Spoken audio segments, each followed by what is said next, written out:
Vice ganda, pinasaringan ng TV5 sa It's Showtime. Umani ng matinding reaksyon sa social media ang naging pahayag ni Vice Ganda sa isang segment ng It's Showtime matapos itong banggitin ng kantang Anong Nangyari sa Ating Dalawa na agad sinabayan ng linyang by ABS and TV5. Para sa maraming manonood, tila hindi ito simpleng biro lamang kundi isang malinaw na patama. Makikita sa eksena na seryoso muna ang tono ni Vice habang ipinapakilala ang kanta, dahilan para lalong maging kapansin-pansin ang biglang pagsingit ng pangalan ng TV5.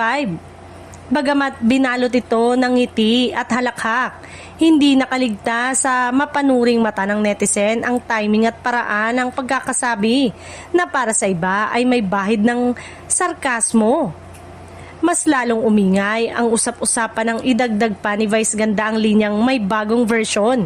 Anong nangyari sa ating dalawa by Sir Carlo and Manny na agad inugnay ng mga netizen sa mga kilalang personalidad at sa umano'y komplikadong relasyon ng ilang network sa kasalukuyan. Para sa ilan, ito raw ay patungkol sa pabago-bagong samahan, proyekto at alyansa sa industriya ng telebisyon. Sa social media, hati ang opinyon ng publiko. May mga nagsasabing natural lang kay Vice ang ganitong klase na banat. Isang trademark na humor na may halong katotohanan. Ngunit may iba ring naniniwalang hindi ito nagkataon lamang at may mensaheng nais iparating tungkol sa estado ng relasyon ng ABS-CBN at TV5.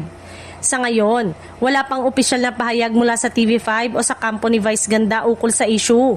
Gayunpaman, muling napatunayan na sa isang linya kahit pa binalot ng biro, kayang magpasiklab ni Vice ng diskusyon at intriga na matagal pang pag-uusapan ng madlang people.